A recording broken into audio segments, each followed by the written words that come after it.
Hola, buenos días, mis amados, bendiciones para todos. Qué bueno saludarles en esta preciosa mañana en amor por la palabra. Lucas capítulo 19 nos narra la historia de Zaqueo. Zaqueo es un personaje interesante, es un hombre rico, pero sus riquezas han sido obtenidas de manera fraudulenta, ¿sí? Eh, Robando, recolectando impuestos. De hecho, el versículo 2 de Lucas 19 dice, y sucedió que un varón llamado Zaqueo, que era jefe de los publicanos y rico, o sea, él tenía un rango más alto que los recaudadores de impuestos, era el jefe de los recaudadores de los impuestos, y era un hombre rico, ¿eh? Pero sus riquezas habían sido obtenidas de manera ilegítima, ¿sí? A través del soborno, de pedir más a la gente, de recolectar mucho más de lo que tenía que en los impuestos para poder quedarse con su parte, en fin. Ahora, tenía algo, Saqueo, que es muy bueno, y es que él quería conocer a Jesús. Eso nos dice el versículo 3, dice que procuraba ver quién era Jesús, pero no podía a causa de la multitud. No solamente era la multitud el impedimento de Saqueo, sino que además eh, él era pequeño, ¿sí? Me imagino que la gente estaba puesta a las orillas del camino y él intentaba mirar porque Jesús iba a pasar, justo iba a pasar por allí, y él quería ver a Jesús. Pero hay mucha gente, además es pequeño, pero él no se queda con el deseo de verlo simplemente. Él busca la manera de lograr hacerlo. Dice el versículo 4 que corriendo delante subió a un árbol sicómoro, ¿sí? Se subió allí para verle, porque había de pasar por allí. Ahora, ¿por qué está Saqueo tan interesado en conocer a Jesús? ¿Qué es lo que ha escuchado acerca de Jesús? Algo tenía que haber oído de Jesucristo. Tal vez había escuchado de las enseñanzas de Jesús, de los milagros de Jesús. Quizás ya habían oído hablar de la resurrección de Lázaro. Jesús era el hombre más influyente, el hombre más interesante de la época, ¿sí? Era un personaje increíble, las cosas que hacía, las cosas que decía, ¿sí? Todo el mundo quería verlo, todo el mundo quería tocarle, porque Jesús era el personaje más impresionante jamás visto en la tierra. Y Jesús estaba caminando. Es que para los judíos Jesús era el Mesías, Jesús era el Cristo, o sea, era ese personaje que estaban esperando, profetizado por siglos enteros, ¿sí? Estaban a la espera de él. Entonces, ¿quién no quiere conocer a Jesús? Todos querían conocerle, querían oírle, querían tocarle, y Saqueo es uno de ellos. Para Saqueo subirse en un árbol siendo un hombre rico era vergonzoso, pero a Saqueo no le importó. Saqueo pasó por encima de su orgullo, pasó por encima de tal vez su prestigio, lo que sea, y se subió a ese árbol queriendo ver a Jesús. Pero ¿sabes qué es lo interesante? Lo interesante es que Jesús lo vio a él. O sea, Saqueo quiere ver a Jesús y Jesús lo quería ver a él. Dice allí el versículo 5 que cuando Jesús llegó a aquel lugar mirando hacia arriba, le vio y le dijo, Saqueo, date prisa, desciende porque hoy es necesario que pose yo en tu casa.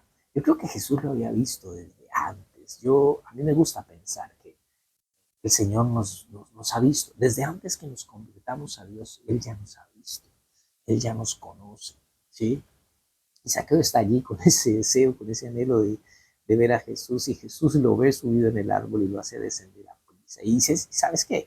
Me llama la atención de que este es el único pasaje en donde Jesús se autoinvita a un lugar, ¿sí? Le dice, baja porque hoy tengo que posar yo en tu casa. Pues imagínate a Saqueo. Saqueo lo rechazan por todas partes, toda su nación lo aborrece, toda la gente lo rechaza, su propia familia lo aborrece y lo rechaza, no lo dejan entrar a ninguna casa porque es el peor de los pecadores, ha traicionado a su nación, ha traicionado a su pueblo, ha traicionado a su familia, recolectando los impuestos de Roma y además pidiendo de más para quedarse con una parte. Entonces a Saqueo no lo quería nadie. Y ahora el Mesías, el Cristo, el ungido, el que anda por allí predicando a multitudes, el que anda sanando a los enfermos, resucitando a los muertos, limpiando a los leprosos. Ahora le dice, yo necesito entrar a tu casa. Entonces, hombre, esto para Zaqueo es impresionante. Ahora, Zaqueo baja de prisa, ¿sí? Dice el versículo 6, entonces él descendió a prisa y le recibió con gozo. Pero ¿cuántos saben que cuando nos pasan cosas buenas, siempre están los que critican, siempre están los que juzgan? El versículo 7 dice, y al ver esto, todos murmuraban diciendo que había entrado a posar con un hombre pecador. Siempre, siempre en la vida nos vamos a topar con este tipo de personas. Nos vamos a encontrar en el trabajo, en el estudio, en el barrio, en todos los lugares. Nos vamos a encontrar con los que murmuran, los que critican, los que juzgan. Siempre hay este tipo de personas. Por supuesto, es la élite religiosa del momento, los fariseos, los saduceos, todos los religiosos de ese tiempo están allí para juzgar a Jesús y juzgar, por supuesto, a Mateo. Pero dice el versículo 8 que entonces Zaqueo, puesto en pie, dijo al Señor, he aquí, Señor, la mitad de mis bienes doy a los pobres, y si en algo he defraudado a alguno, se lo devuelvo cuadruplicado. Algo pasó. Lucas no nos dice qué hablaron ellos en casa. No dice qué conversación tuvieron Jesús y Zaqueo, pero lo que haya sido, Jesús le dijo a Zaqueo, tuvo un efecto tan contundente en la vida de este hombre que le hizo tomar esta decisión, que nunca antes se la había replanteado él. Nunca se había planteado darle la mitad de sus bienes a los pobres, era riquísimo, y tampoco reparar lo que había hecho mal antes. Nunca. Pero Zaqueo ahora dice, y se pone, dice que puesto en pie, ¿sí? Como para que lo escucharan todos. Dijo, he aquí, Señor, la mitad de mis bienes doy a los pobres. Y si en algo he defraudado a alguien, no está diciendo, él no está poniendo en duda que haya defraudado. Claro que ha defraudado a muchos. Ha robado, ha mentido, ha recaudado impuestos de más. O sea, es evidente que lo ha hecho. Pero él dice, lo voy a cuadruplicar. La ley de Moisés decía que cuando alguien defraudaba a otra persona debía hacer esto, ¿sí? Pero Zaqueo lo supera, dice, yo voy a pagar 4 veces más en lo que he defraudado. Y es interesante porque Zaqueo es la muestra de los frutos, o él manifiesta los frutos de un verdadero arrepentimiento. Era lo que Juan el Bautista tanto le decía a los fariseos, haced frutos dignos de arrepentimiento. Y aquí vemos los frutos dignos de un arrepentimiento. Cuando una persona ha conocido verdaderamente a Jesús, cuando una persona se ha convertido verdaderamente al Señor, cuando está verdaderamente arrepentido, esto da un fruto. Este arrepentimiento da un fruto, quiere reparar, quiere arreglar lo que dañó, ¿sí? Quiere restituir, y eso está haciendo.